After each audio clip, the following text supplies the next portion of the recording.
আপনাদের সাথে আজকে একটা গল্প করব। গল্পটা শুনবেন, অনেকের ভুল ধারণা আছে, সেসব ভুল ধারণাটা ভেঙে যাবে। এক গ্রামে এক মরল ছিল। তো সে গ্রামের মধ্যে এক মৌলবি ছিল। মানে সমাজ পরিচালনা করার জন্য গ্রামে মরল থাকে, সর্দার থাকে। তো সে মৌলবি রেডিও নিয়ে এসেছিল।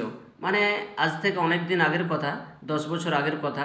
তো এখন তো সবার হাতে যেরকম অ্যাভেলেবেল মোবাইল, তখন মোবাইল ছিল না, টিভি অ্যাভেলেবেল বা ডিশ টিভি এসব ছিল না। খবর শোনার জন্য রেডিও ছিল, রেডিও ফেমাস ছিল। কেউ গান শুনতো, কেউ বা আর কিছু করতো। তো মৌলবি যখন নিয়ে এসছে রেডিও, তো মৌলবিকে সে গ্রামের মোড়ল বলছে যে আপনি মৌলবি মানুষ, রেডিও নিয়ে এসছেন কেন?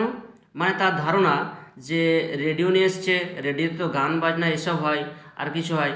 তখন সে মোড়লকে উত্তরে বলল, মৌলবি সাহেব, যে শোনেন, একটা গরুর মধ্যে দুধ হয়, গোবর হয়, পেচ্ছাপ হয়। তো মানুষ পেচ্ছাপকেও ব্যবহার করে, কেউ গোবরকেও ব্যবহার করে, কেউ আবার দুধ খায়। মানে যারা দুধ খায়, কেউ গোবরকেও ইউজ করে, ব্যবহার করে।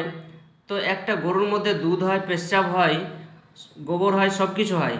তা আপনি যেটাকে আর কি বেছে নেবেন, যেটাকে আপনি আর কি কাজে লাগাবেন, সব কিছু হয়, ভালো আছে মন্দ আছে, সব কিছু আছে তার মধ্যে। আপনাকে হাত পা দিয়েছে আল্লাহ কেন? কাম কাজ করার জন্য, আপনাকে সঠিক কাজ করার জন্য, কামকর্ম করে খাওয়ার জন্য দুনিয়াতে। এবার সেই হাত পাকে আপনি যদি উল্টা পথে লাগান, মানে কেউ আবার সে হাত পা দিয়ে চুরি করে, ডাকাতি করে, ছিনতাই করে। তো আপনি আপনার মাইন্ডকে কোন দিকে লাগাবেন, সেটা তো আপনার ব্যাপার।